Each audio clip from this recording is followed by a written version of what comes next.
बुज़दिल राजा और बहादुर गांव की लड़की। ये कहानी रियासत गंधारा की है, जहाँ का बादशाह राजा वीर सिंह था। लेकिन इसके नाम के बरअक्स वो ना तो बहादुर था और ना ही होशियार। जब भी कोई मुश्किल आती वो महल के अंदर छप जाता और फैसला करने से घबराता। इसकी फौज कमज़ोर हो चुकी थी, वज़ीर आपस में झगड़ते रहते थे और अवाम बेहद परेशान थी। दुश्मनों को ये मौका नज़र आ रहा था कि वो रियासत पर हमला करके कब्जा कर लें। एक दिन राजा के खास वज़ीर राजगिरों ने कहा, महाराजा, रियासत के हालात ख़राब हो रहे हैं। अगर आपने कुछ ना किया तो हम दुश्मन के हाथों बर्बाद हो जाएंगे। राजा ने परेशानी से कहा, लेकिन मैं क्या कर सकता हूँ? मैं लड़ाई नहीं कर सकता, मुझे तलवार पकड़ना भी नहीं आती। उसी रियासत के एक दूर दराज गांव में एक लड़की दिया रहती थी। वो आम लड़कियों से मुख्तलिफ थी, बहादुर, तेज़ और इंसाफ पसंद। उसने अपने वालिद से तीर अंदाजी और तलवारबाजी सीखी थी। जब भी कोई मुश्किल आती, गांव के मर्द इसके पास मशवरा लेने आते। एक दिन गांव में शोर मच गया। दुश्मन की फौज पास के गांव को जला रही थी।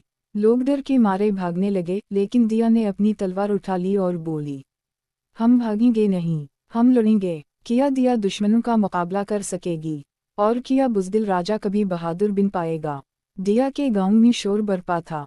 दुश्मन फौज पास के गांव को जला रही थी और आगे बढ़ रही थी। लोग डरे हुए थे, कुछ भागने की तैयारी कर रहे थे और कुछ अपनी हिफाजत के लिए छपने लगे। दिया ने एक बुलंद चट्टान पर चढ़कर गांव वालों से कहा, अगर हम अभी हथियार डाल देंगे तो दुश्मन हमें गुलाम बना लेगा। हमें लड़ना होगा, अपनी ज़मीन बचानी होगी। गांव के बूढ़े बुजुर्गों ने कहा, लेकिन हमारे पास फौज नहीं, हथियार नहीं, हम आम किसान और चरवाहे हैं। दिया ने अज़्म के साथ जवाब दिया, हम कमज़ोर नहीं हैं। अगर हम एक साथ खड़े हों तो हम दुश्मन को रोक सकते हैं। ये कहते ही उसने नौजवानों को इकट्ठा किया और मंसूबा बनाया। दिया ने गांव वालों को 3 गिरोहों में तकसीम किया। पहला गिरोह, जो नेज़े और दरांती जैसे देही हथियारों से लड़ेगा।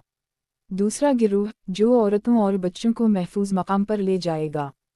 तीसरा गिरोह, जो दुश्मन को धोखा देकर फांसने की कोशिश करेगा। दिया ने सबको तैयार किया और कहा, हमारी ज़मीन हमारा फ़ख्र है, अगर हम इसके लिए ना लड़े तो हम जिंदगी भर गुलाम रहेंगे। दिया की हिम्मत देखकर गांव वाले जोश में आ गए और सब ने लड़ने का फैसला किया। दुश्मन फौज गांव के दरवाजे तक पहुंच चुकी थी। वो समझ रहे थे कि ये एक आसान जंग होगी, क्योंकि उनके पास तरबियत याफ्ता फौज थी, जबकि गांव के लोग सिर्फ किसान थे। लेकिन जैसे ही दुश्मन अंदर आया, गांव वालों ने अचानक हमला कर दिया। खेतों में छपे किसानों ने नेज़े बरसाए, पहाड़ों से पत्थर बरसने लगे और गलियों में छपे जवानों ने दुश्मन के सिपाहियों को घेर लिया। दुश्मन हैरान रह गया। वो समझ रहे थे कि गांव वाले डर कर भागेंगे, मगर यूं तो पूरी ताकत के साथ मुज़ाहमत हो रही थी। दिया सबसे आगे थी, तलवार थामे दुश्मन के सिपाहियों का सामना कर रही थी। उसकी बहादुरी ने सबको हैरान कर दिया। महल में बैठे राजा वीर सिंह को खबर मिली कि एक छोटे से गांव ने दुश्मन की फौज को रोका है। राजा हैरान हुआ, ये कैसे मुमकिन है? मेरी फौज तो कुछ भी नहीं कर रही थी। इसके वजीर ने कहा, महाराजा, हमें फौरन कुछ करना होगा, वरना ये बहादुर गांव वाले हीरो बन जाएंगे और लोग आपको बुज़दिल समझेंगे। राजा ने कुछ सोचा, मगर फिर हमेशा की तरह बोला, हम इंतज़ार करेंगे।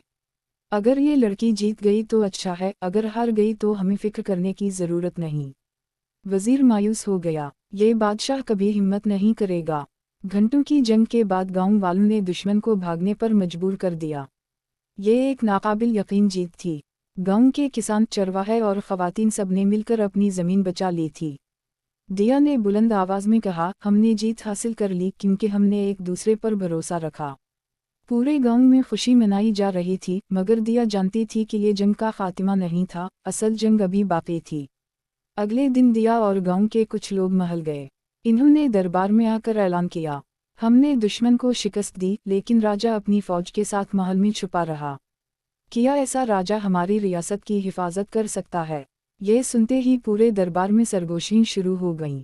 लोग राजा की बुज़दिली पर सवाल उठाने लगे। राजा गुस्से में आ गया, तुम एक आम लड़की हो, तुम्हें महल में बोलने की इजाज़त किसने दी? दिया ने एतिमाद के साथ जवाब दिया, महल में बोलने का हक़ उन सबको है जो रियासत के लिए कुछ करते हैं। आपने किया महाराजा। राजा खामोश हो गया। वो जानता था कि वो कुछ नहीं कर सका। राजगिरों ने मशवरा दिया, अगर राजा बहादुर है तो वो दुश्मन के खिलाफ अगली जंग की क़यादत करे। राजा हिचकिचाया मगर दरबारियों के दबाव पर मजबूर हो गया। दिया ने कहा, अगर महाराजा जंग के काबिल नहीं तो मैं फौज की क़यादत करूंगी। ये ऐलान पूरे दरबार में गूंज उठा। किया अब एक गांव की लड़की फौज की क़यादत करेगी। गांव की जीत की खबर दुश्मन के सरदार राजपाल सिंह तक पहुंच चुकी थी। वो एक चालाक और जालिम जंगजू था। एक गांव की लड़की ने मेरी फौज को शिकस्त दे दी, ये नामुमकिन है। राजपाल गुस्से से चलाया। इसके एक मुशीर ने कहा, अगर हम ताकत से नहीं जीत सकते तो हमें चालाकी से जीतना होगा। राजपाल ने एक खतरनाक साजिश तैयार की। वो राजा वीर सिंह को धोखा देकर अपने काबू में करेगा ताकि रियासत खुद ही कमज़ोर हो जाए। राजपाल ने एक सफ़ीर को महल भेजा। सफ़ीर ने राजा वीर सिंह से कहा, हम आपसे जंग नहीं चाहते, हम दोस्ती चाहते हैं। अगर आप दिया को हमारे हवाले कर दें तो हम रियासत पर हमला नहीं करेंगे। राजा पहले हैरान हुआ मगर फिर सोच में पड़ गया। ये तो आसान हल है। अगर मैं दिया को दुश्मन के हवाले कर दूं तो जंग ख़त्म हो जाएगी। वज़ीर राजगिरोह ने खबरदार किया, महाराजा, ये एक फ़रेब है। दिया रियासत के दिफा की सबसे बड़ी उम्मीद है। मगर राजा की बुज़दिली गालिब आ गई और उसने फैसला किया कि वो दिया को दुश्मन के हवाले कर देगा। एक रात महल के सिपाही गांव पहुंचे और दिया को गिरफ्तार कर लिया। तुम्हें राजा के हुक्म पर गिरफ्तार किया जा रहा है, सिपाहियों ने ऐलान किया। गांव वाले हैरान रह गए। दिया ने गुस्से से कहा, मैंने रियासत को बचाया और राजा ने मुझे ही धोखा दे दिया। दिया को जंजीरों में जकड़ कर दुश्मन के हवाले कर दिया गया। राजा मुतमईन होकर बोला, अब जंग खत्म हो गई, सब ठीक हो जाएगा। मगर वो नहीं जानता था कि असल खतरा अभी बाकी है। जैसे ही राजपाल को दिया मिली उसने जोर से कहकहा लगाया, अब ये रियासत मेरे कदमों में है। राजा एक बेवकूफ़ है, अब हम बगैर किसी मुज़ाहमत के इस पर कब्जा कर लेंगे। दिया ने गुस्से से कहा, तुमने राजा को धोखा दिया लेकिन मैं अभी हारी नहीं। राजपाल हंसा, तुम एक कैदी हो, अब तुम कुछ नहीं कर सकती। मगर दिया के जहन में पहले ही फरार होने और दुश्मन को शिकस्त देने का मंसूबा बन चुका था। महल में जब राजगिरोह को पता चला कि राजपाल ने रियासत पर हमला करने की तैयारी शुरू कर दी है तो उसने राजा से कहा, देखा महाराजा, मैंने आपको पहले ही खबरदार किया था। राजा खौफजदा हो गया, मैं क्या करूं? फौज कमज़ोर है, लोग मुझ पर एतमाद नहीं करते। राजगिरोह ने कहा, एक ही रास्ता है, दिया को वापस लाना और इसकी क़यादत में जंग लड़ना।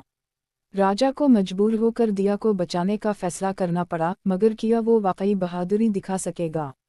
राजपाल ने दिया को एक कैद खाने में डाल दिया था, मगर दिया एक आम लड़की नहीं थी। रात के वक्त उसने सिपाहियों को धोखा देकर उनकी चाबियां चुरा लीं और कैद खाने से निकल भागी। अब वो अकेले दुश्मन के इलाके में थी और उसे वापस रियासत पहुंचकर जंग के लिए तैयारी करनी थी। इधर राजा वीर सिंह अपनी फौज के साथ दिया को बचाने निकला। रास्ते में सिपाहियों ने राजा से कहा, महाराजा, अगर आप वाकई बहादुर हैं तो आगे बढ़कर क़यादत करें। राजा ने पहली बार अपनी बुज़दिली को छोड़ने का फैसला किया। वो पहली बार अपनी फौज के आगे बढ़ा। जब दिया को महल वापस लाया गया तो सब हैरान रह गए कि राजा ने बहादुरी दिखाई। मगर असल जंग अभी बाकी थी। दिया ने फौज को तैयार करना शुरू कर दिया। वो राजा के साथ खड़ी हुई और कहा, अब फैसला का वक्त है। या तो हम लड़कर अपनी रियासत बचाएंगे या गुलाम बनकर रहेंगे। राजा ने पहली बार कहा, हम लड़ेंगे और मैं खुद उस जंग की क़यादत करूंगा। ये सुनकर फौज के हौसले बुलंद हो गए। राजा वीर सिंह पहली बार हकीकत में राजा बनने जा रहा था। राजा वीर सिंह और दिया की क़यादत में फौज दुश्मन के खिलाफ मैदान में उतरी। जंग शुरू हो गई, तलवारें टकराईं, तीर बरसने लगे और मैदान जंग धुएं और शोर से गूंज उठा। दिया दुश्मन के सबसे बहादुर सिपाहियों का सामना कर रही थी, जबकि राजा ने पहली बार खुद तलवार उठाकर दुश्मन को ललकारा। राजपाल ने राजा का मजाक उड़ाया, तुम्हारी बुज़दिली के किस्से मशहूर हैं, क्या तुम वाकई मुझसे लड़ोगे? राजा ने जवाब दिया, अब मैं बुज़दिल नहीं, मैं अपनी रियासत का मुहाफ़िज़ हूँ। और पहली बार उसने राजपाल से बहादुरी से जंग की। आखिरकार दिया ने राजपाल को शिकस्त दी और दुश्मन की फौज भागने पर मजबूर हो गई। रियासत ने फतह हासिल कर ली। लोग खुशी से झूमने लगे। राजा ने अपनी बहादुरी साबित कर दी और दिया की अकल व हिम्मत ने रियासत को बचा लिया।